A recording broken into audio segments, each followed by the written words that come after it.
welcome to Meanwhile in the Falklands, podcast number, are we on 120 now? I think it's 120. I think it's 120. It worked so well last week when we were in the car, so we're in the car again.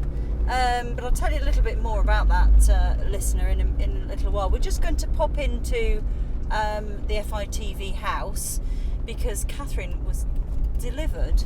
Yes, so I had a very special delivery come to the office today from Stanley Garden Centre, a bunch of flowers. And I thought, this is interesting. Who'd send me flowers? My best friend from back home in the UK has contacted the garden centre. Oh, there's me not finding the gap right.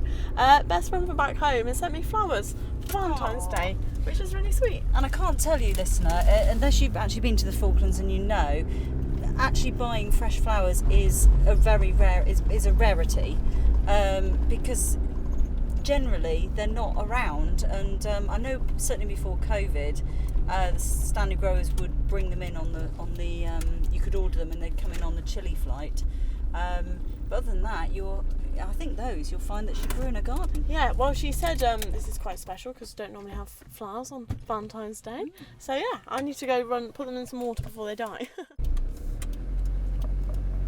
So the flowers are in the water now, so that's all right. Yes, rest of the flowers. I think, should we have a drive to Surf Bay? I think we should. It's such a glorious day today. It is. It's absolutely beautiful. It's really quite warm. Oh, you haven't got a temperature gauge in here, have you? It's 30 degrees. 30 degrees? I doubt it. I don't think that's working. Sometimes it doesn't turn on, so... Yeah, I doubt it. But anyway, Katharyn is driving with an injury, you need to know, listener. Yes. Having walked through the office and accidentally slammed the door on your finger. Yeah, I shut my finger in a door yesterday, and now it's a bit bruised and painful. I went to the doctor to say, hello, I've hurt my finger, and he squeezed it really hard, which really hurt, but apparently I'll be fine, so my finger might not fall off. I know everyone's really worried about that. Yeah, let's hope not. Let's hope not. So we're just going around the corner here past Liberty Lodge, which currently obviously doesn't have any veterans staying there at the moment, but I believe a lot of the vulnerable patients that were at the hospital have gone in there. So, which is lovely because they've got a fantastic view out over the Narrows. The view there is gorgeous. It is. It's lovely. And they are building a vulnerable persons unit down in just below actually Liberty Lodge. So that would be lovely. And then they've got a nice view of fly past the docks over there, which of course will be being replaced in the next few years, won't they? Yes, there's plans for a new fly pass, a new port facility, aren't there? Yeah. I think they all got approved just before I got here, I think, so I'm not too sure. Well, not a moment too late actually, because a moment too soon, because it is quite a rusty piece of thing, a word that I don't really want to use on a podcast, but it's quite a rusty thing, and every morning you can't help but think when you're in the news that one day you're going to get that notification to say actually it's all fallen in the water. Anyway, consulting my list of things to talk about, which I've scribbled on the back of my Oxford AstraZeneca jab notes, because, listener, and bear in mind I'm nowhere near 50 to be perfectly honest, I had a call up this morning. You did? That was very exciting. I was very excited. Ran out of the office. I did. Yeah, come if you would like, you can have a jab, so come and have a jab, which I did. It's so well organised in there. Yeah, how did it go? Very well organised. So you went to the setup of that, didn't you? Yes, I did, before they had anybody in there. Yeah, so just to let you know, listener, we tried our hardest to try and film someone having their jab and following them through the process, and we had 2 or 3 people actually lined up, didn't we? Quite a few people willing to be filmed. But unfortunately the hospital / government said no, you can't do that. So I will describe that you would go into the bar area of the FIDF hall, and you sit around a table, you get given the form and a note of instructions to read, and with all the side effects and stuff, and then you're called in, you sit in a booth, the nurse goes through any issues again, you have a little chat, and then you have it stuck in your arm. Oh, so nice and easy then. Yeah, very nice and easy. Oh, look at those horses down there. There's quite a few horses down there. They look like they're enjoying the summer. There was a king penguin actually molting here, Sorry, we're now driving along the bypass towards Surf Bay. Yeah, just past Megabid. Yeah, with this, which is so smooth, listener. Listen to that. That is the sound of tarmac. And it's Back onto old tarmac. back onto old tarmac. Yeah, listen to that. How smooth is that compared to last week? Yeah. You can actually hear us this time. We're not rubbling on gravel. Yeah, the best thing about that is, because you've got your Fitbit on as well, is if you go on the gravelly bit, it just rucks up the... Every time I go to York Bay, I'll be driving along the road and my Fitbit afterwards will say, "You did an outdoor bike." I don't think I did. So we're just going around this corner here, and it's so lovely because this used to have all these signs up saying it was a suspect area of mines, and you know, different mines could be washed up at that point, but luckily they've all been taken down now. And these are all, look how I'm threading this into the conversation, because on the programme this week we not only have a piece put together about the vaccine, which you did, we've also got a piece, our first in a series, on demining. Yeah, sounds very exciting. Ollie's been putting that together, so quite a nice piece about demining and how, I think it's the setup, isn't it, how just after the conflict, what happened immediately in the aftermath with demining. Yeah. So it's a really interesting piece, really. Okay, we will resume this when we get on the beach.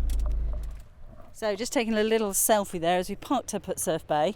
Absolutely gorgeous here. You've got to be careful in the tussock. There was apparently some breeding pair of sea lions in the tussock over there. Oh, really? And they can run with their flippers, whatever sea lions do on land, I don't know. Well, I was up near Cape Pembroke the other day walking, and I was looking out to see if I could see dolphins. Looked in front of me just in time because there was 3 sea lions there just having a snooze, which was absolutely terrifying because my car was about 3 miles away and I didn't know what to do, and then the sea lion, the big male one, looked at me, so I ran. Yeah. Which did it pursue you? It didn't. He just looked. I think luckily they were quite sleepy, but I got near the road and I looked back and I could still see him looking at me, and I thought that, I'm glad I ran. Probably wasn't the most sensible thing to do, but I'm glad I did it. Yeah.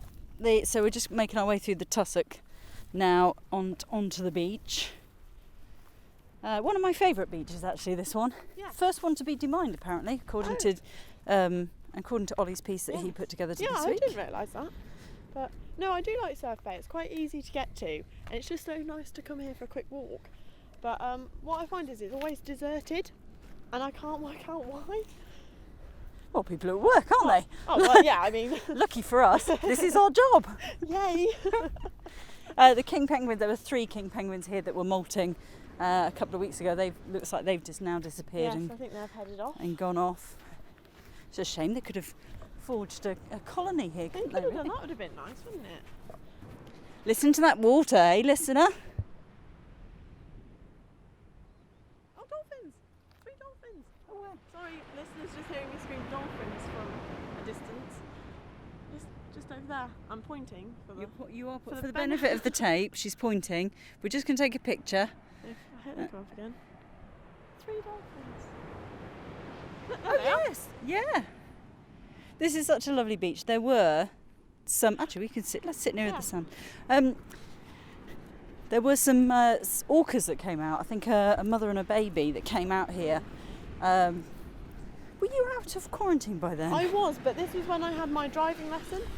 Oh, yes. The driving lesson to drive on the gravel road, and the orcas came to Surf Bay and I missed them. Yeah, but there's not very many days that are like this, where it is so quiet and so little wind.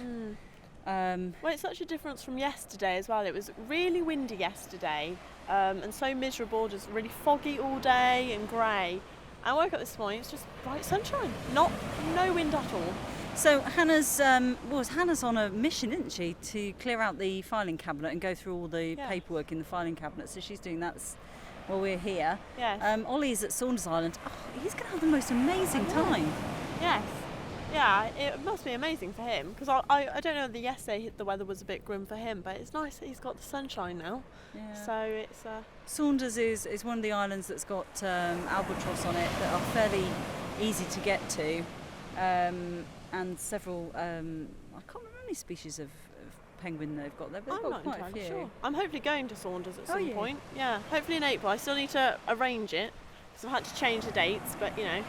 hopefully we'll go to Saunders and see some albatross. They're really good. When the albatross, the small birds, when they, the baby birds, when they fledge, sometimes they get lost and they land in Stanley, like in people's back gardens, and there's this bird in their back garden that's got like this 6-foot wingspan, and they're just sitting there on the grass with these massive webbed feet, looking like, where am I? Oh, what that's happened? so sweet. And then conservation have to come and pick them up. And bring them to somewhere like this, actually, where the tussock is over there, because they need a sort of a cliff to get to jump and to get the air. Oh, that's so sweet. If there's any stranded albatross, I'll go and report on those, Paula.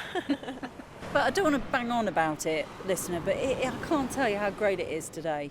I mean, I know you guys in the UK, and actually we've got a listener in America, and I can't remember whereabouts it says that they are. But hello to you, listener in America. And I did plug this podcast on Twitter last night. I follow a lot of nuns that knit. Oh, nice. Yeah. That's very niche. I know, it is. It is. But they've got some fantastic stuff they do. And there was a lady on there that commented, and they were looking for podcasts. I think her name was Pamela.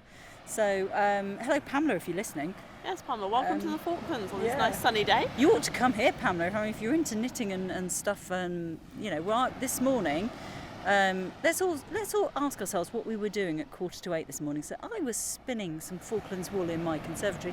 What were you doing, Katharyn, at 7:45 this morning? I think I was stood near York Bay with Hannah and our broken down car waiting to be rescued. So me and Hannah, we've got into habit. We go on morning walks before work because we both like walking, getting our Fitbit steps up. And this morning we thought, you know what, let's go to York Bay. It's a really nice day. Just as we were turning to park the car, I said, Hannah, I think we better stop because there's a lot of smoke coming out of the engine. Jumped out the car. We're like, yeah, that's not normal. Tried to ring someone, but there was no service. No, there's no service so over there, no. The smoke died down a bit. We opened up the bonnet to let all the smoke free and to make sure it wasn't on fire. Walked down onto the beach, gave Steve a ring. This was it was not long past 7, I don't think. We felt a bit bad in case we were waking him up. But we gave Steve a ring, said, hi Steve, can you come and rescue us please? Because we've got this car and it's now not working. And we stood by the car waiting to be picked up for a while, and we're thinking, gosh, it's taking a long time. We hope he's making us bacon sandwiches to bring on this rescue mission. Yeah, which he would do. Well, yeah. We thought we assumed he was. And then a car came along, we both started waving, and we're like, hold on a second, that's not Steve's car. Steve and Gareth had arrived to come and rescue us. So we thought, okay, is it just because it's come to check the car? And we got in, and you've said, yeah, I took quite a long time because on the way to York Bay, I got bogged in sand. So I had to call Gareth to rescue me. It was a farce. It was a farce, to be perfectly honest, because they'd moved from where they had originally phoned for help. They were no longer in an area that had phone signal, so I couldn't get to them to say Steve's actually bogged himself on some sand and is waiting to be rescued himself. So we're going to take some pictures. I know you, listener, wherever you are in the world, you won't have the fortune to be like we are here in the Falklands. So we are sitting on the most beautiful beach. We're the only people on the beach. We're sitting close together. That sounds wrong. We're sitting quite close together because there's no restrictions on anything like that. We are very, very fortunate. There was an outbreak. I think on FITV this evening you'll see that there's 15 active cases. They've all been picked up in quarantine. There was a small outbreak at MPA, but they contained that so quickly and so efficiently, and now looking to open back up again, aren't they? Yeah, they're doing a phased reopening of their lockdown, but I think there's still a restriction on movement in place. Yeah. But no, it's good they've been able to trace all the contacts quite quickly and get it all isolated, which is benefits really of being in a small community it's is that you easier. can do these. Even having the jab today, there were 2 people on the phones ringing people. And obviously one of the phone numbers they had was not right, and just by asking people in the room you knew where they worked, and you could all sort it all out and trace where they were. Yeah, so that's we're the benefit very fortunate. of everyone knowing everyone, is if you're trying to get a hold of someone, we know where they are. Yeah. When Liz used to work with me, she said that a long time ago, if you rang directory inquiries here, you could say to them, because it was a local person who was on the phone, you could say, do you know Jim who works at Westall? Yeah. You know that girl he used to go out with? Yeah, I want her mum's next door neighbour's number. And they'd go, oh yeah, that's such and such a thing. So that is lovely. There are some benefits. Anyway, I'm ever so sorry, listener. We're going to ditch you now because it's such a great day. We're going to go and grab some lunch, probably come back here actually and have a little sandwich on the beach because there is no wind. Yes. No wind. And we'll speak to you next week. If you want to join in on week number... It's 520 this 520. week. The podcasts have lined up with the show week number. Do you feel good about that? I felt so good. When I realised that it was the same week, I was like, this is just brilliant. It's honestly made my day. It's very satisfying with the end numbers. Obviously, you know, we're on 100 podcasts and 500 shows, so that's different. But the end number being the same, we can't miss any more now. Much joy. We can't miss any more. If you want to watch along with the show, it's week 520. You go onto our website fitv.co.uk and click on our channel. It's £6 for a month, and you can watch you can binge watch for the rest of the month all the back catalogue of FITV. That's a big wave. Or you can subscribe for a year and it's £60 for the year. Such a bargain. If you have any problems whatsoever with logging on, sometimes the password doesn't get emailed to you, please just contact us on stationmanager@fitv.co.uk and I will speak to you personally and we can get that sorted for you. That's no problem. Follow us on Twitter. Have you got a personal Twitter you want to plug? Oh yeah, my Twitter is Katharyn_97. Excellent. So go follow me on there. I'm Rita_Seagull. Buy my book. That isn't part of the Twitter handle, but you know. Interesting one for that. Yeah. And we'll see you next week. Yes. Goodbye. Bye. I was just thinking. Just as a little bonus here, listener, here's the sound of the sea. Right, Katharyn is just about, she's walking towards the sea, and this is when a massive orca comes and drags her away. No, I don't mean that. Listen to that.